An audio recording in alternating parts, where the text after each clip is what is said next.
ఆకాశవాణి ప్రాంతీయ వార్తలు చదువుతున్నది డివి సత్యనారాయణ. ముఖ్యాంశాలు: రాష్ట్రంలో అక్టోబర్ 15వ తేదీ నుంచి పూర్తి స్థాయిలో ఇసుక అందుబాటులో ఉంటుందని గనులు ఎక్సైజ్ శాఖ మంత్రి కొల్లు రవీంద్ర తెలిపారు. నేటి యువత భారతీయ తత్వశాస్త్ర విజ్ఞానానికి వారసులుగా ఎదగాలని పూర్వ ఉపరాష్ట్రపతి ముప్పవరపు వెంకయ్యనాయుడు ఆకాంక్షించారు. పేదల సేవలో పేరిట ఎన్టీఆర్ భరోసా సామాజిక పింఛన్ల పంపిణీ రాష్ట్రంలో రేపు ప్రారంభం కానుంది.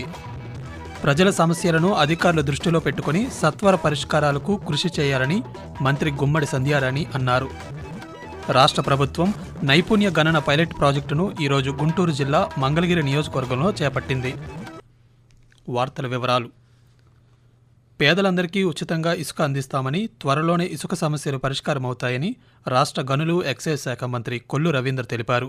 అక్టోబర్ 15వ తేదీ నుంచి పూర్తి స్థాయిలో ఇసుక అందుబాటులో ఉంటుందని ఈరోజు ఆయన పాత్రికేయులకు వెల్లడించారు. వర్షాకాలంలో వరదల దృష్ట్యా ఇసుక తవ్వకూడదనే జాతీయ హరిత ట్రిబ్యునల్ ఎన్జీటీ ఆదేశాల మేరకు ఇసుక రీచుల్ని నిలిపివేశామన్నారు. అక్టోబర్ 15 నుంచి ఇసుక రీచుల్ని ప్రారంభించి బోట్మెన్ సొసైటీలు, పట్టాభూముల్లో కూడా ఇసుక తవ్వకాలను చేపడతామన్నారు. దూర ప్రాంతాలకు రవాణా ఛార్జీలు అధికమవుతున్నాయనే సమస్యను త్వరలో పరిష్కరిస్తామని మంత్రి తెలిపారు.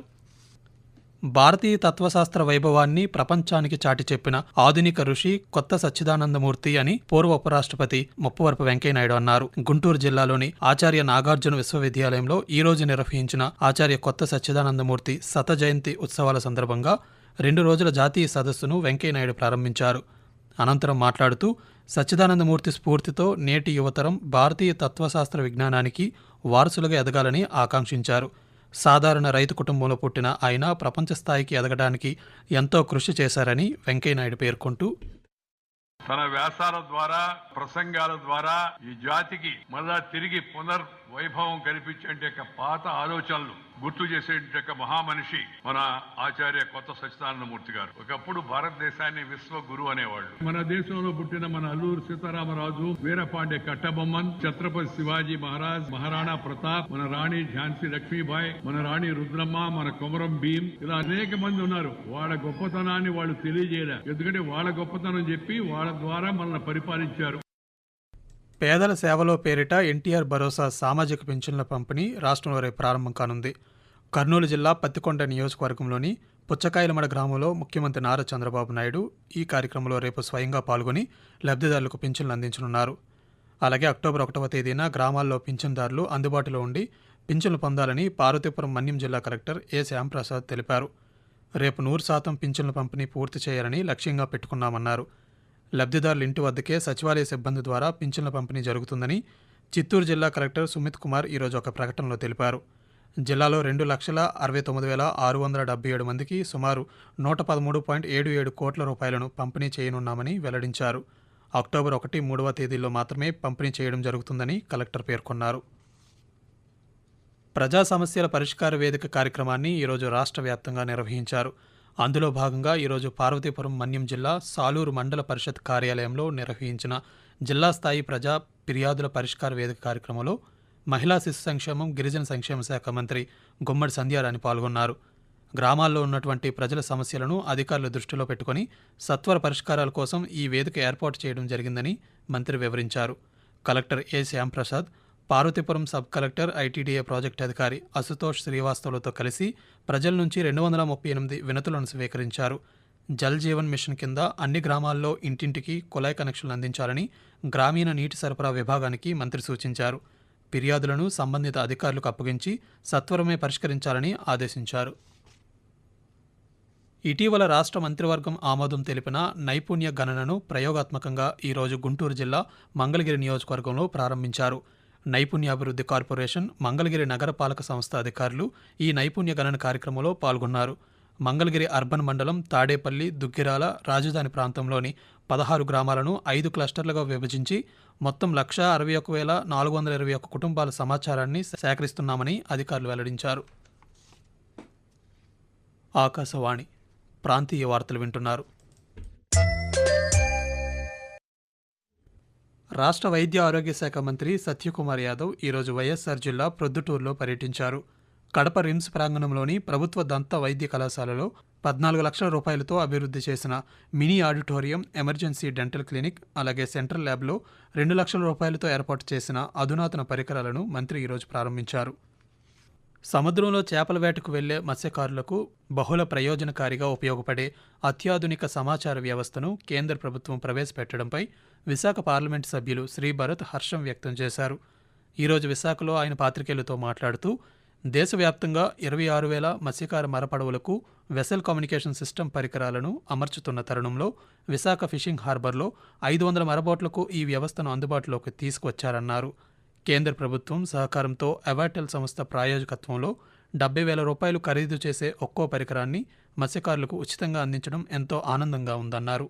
తుఫాన్ సమయంలో ఈ కమ్యూనికేషన్ వ్యవస్థ మత్స్యకారులకు ఎంతో ఉపయోగపడుతుందని, అలాగే సముద్రంలో మత్స్య సంపద ఎక్కువగా ఉండే ప్రదేశాలపై సమాచారం అందిస్తుందని ఆయన పేర్కొంటూ composite solution, GPS, safety information system ప్రతి మెకనైజ్డ్ బోట్ లో పెట్టాలనే ఉద్దేశంతో ఇక్కడ ఇన్స్టాలేషన్స్ చేస్తున్నారు. గవర్నమెంట్ ఆఫ్ ఇండియా వీటిని 26,000 మంది మెకనైజ్డ్ బోట్స్ దేశవ్యాప్తంగా ఇవ్వాలని నిర్ణయించుకుంటే దాని తరపు నుంచి ఇక్కడ ఇంచుమించు ఒక 500 మెషిన్స్ ఇక్కడికి వచ్చినాయి. దీనికి రకరకాల సొల్యూషన్స్ ఉన్నాయి. మత్స్యకారులకి ఎక్కడ ఫిషింగ్ జోన్స్ ఉన్నాయి, ఎక్కడ ఎక్కువ ఫిష్ కనపడుతున్నాయని కూడా వాళ్ళ శాటిలైట్ ద్వారా కమ్యూనికేషన్ వీళ్ళకి ప్రొవైడ్ చేస్తే వీళ్ళు ఆ జోన్కి వెళ్ళగలుగుతారు. ఇది నిజంగా చాలా మేలు. ఈ 600 బోట్లకే కాదు, మత్స్యకారు కుటుంబాలందరికీ ఒక భద్రత. ఉమ్మడి కృష్ణా, గుంటూరు జిల్లాల పట్టుభద్రుల నియోజకవర్గాల పరిధిలో ఓటర్ల నమోదుకు ఎన్నికల సంఘం నోటిఫికేషన్ జారీ చేసింది. అక్టోబర్ 1 నుంచి నవంబర్ 6 వరకు ఈ జిల్లాల పరిధిలో పట్టభద్రులైన ఓటర్ల నుంచి దరఖాస్తులు స్వీకరించనున్నారు. ఫారం 18 ద్వారా ఓటర్లుగా నమోదు చేసుకోవాలని ఎన్నికల సంఘం సూచించింది. నవంబర్ 23వ తేదీన ఓటర్ల జాబితా ముసాయిదాను ప్రకటించనున్నారు. డిసెంబర్ 9 వరకు అభ్యంతరాలను స్వీకరించి అదే నెల 30వ తేదీన తుది జాబితాను వెల్లడించనున్నారు. పిల్లలు ఆరోగ్యంగా ఉంటేనే దేశం బాగుంటుందని పార్వతీపురం శాసనసభ్యులు బోనెల విజయచంద్ర అన్నారు. ఈరోజు పార్వతీపురం మండలం పెద్దబొండపల్లి గ్రామంలో సాక్ష్యం అంగన్వాడీ కార్యక్రమంలో ఆయన పాల్గొన్నారు. ఈ సందర్భంగా మాట్లాడుతూ పిల్లలు పౌష్టికాహార లోపానికి గురి కాకుండా ఉండాలని కేంద్ర రాష్ట్ర ప్రభుత్వాలు మంచి పౌష్టికాహారం అందిస్తున్నాయని తెలిపారు. పరిసరాలు శుభ్రంగా ఉంచాలని, మంచి స్వచ్ఛమైన తాగునీరు అందించాలని, పిల్లల మనోవికాసానికి అవసరమైన సామగ్రి అందించడం వంటి కార్యక్రమాలపై ప్రభుత్వం దృష్టి సారించిందన్నారు. మహిళలు చైతన్యవంతులైతేనే అభివృద్ధి సాధ్యపడుతుందని ఆయన పేర్కొన్నారు. పరిశ్రమలకు అవసరమైన నైపుణ్యం కలిగిన యువతను అందించేలా కృషి చేస్తామని ఆంధ్రప్రదేశ్ ఉపాధి కల్పన వ్యవస్థాపన అభివృద్ధి సంస్థ సీడాప్ నూతన చైర్మన్ దీపక్ రెడ్డి గుణపాటి తెలిపారు. ఎన్టీఆర్ జిల్లా విజయవాడలో సీడాప్ నూతన చైర్మన్గా ప్రమాణ స్వీకారం చేసిన ఆయన ఆంధ్రప్రదేశ్ ఉపాధి కల్పన వ్యవస్థాపన అభివృద్ధి సంస్థ కార్యాలయంలో ఈరోజు చైర్మన్గా పదవీ బాధ్యతలు స్వీకరించారు. అనంతరం పాత్రికేయులతో మాట్లాడుతూ ఉపాధి కల్పన దిశగా కేంద్ర ప్రభుత్వం అందిస్తున్న అవకాశాలను సద్వినియోగం చేసుకుంటామన్నారు. కేంద్ర రాష్ట్ర ప్రభుత్వాలు సంయుక్తంగా చేపడుతున్న పథకాలకు ఎటువంటి నిధుల కొరత లేకుండా కృషి చేస్తామని తెలిపారు. రాష్ట్రంలోని మారుమూల ప్రాంతాల్లో ఉన్న నైపుణ్యం కలిగిన క్రీడాకారులను అన్ని విధాలుగా ప్రోత్సహిస్తామని sports authority of Andhra Pradesh SAAP chairman Ravi Naidu అన్నారు.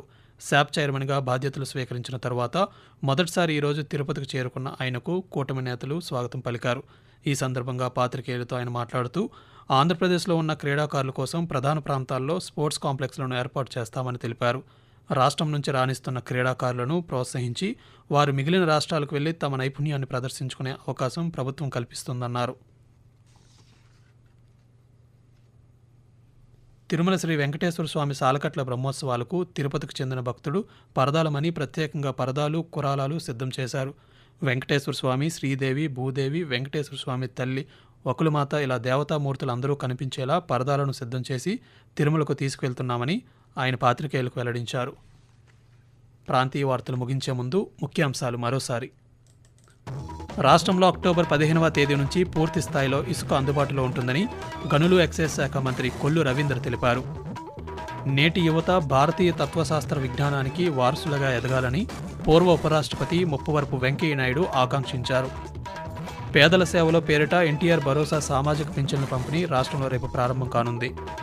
ప్రజల సమస్యలను అధికారుల దృష్టిలో పెట్టుకుని సత్వర పరిష్కారాలకు కృషి చేయాలని మంత్రి గుమ్మడి సంధ్యారాణి అన్నారు.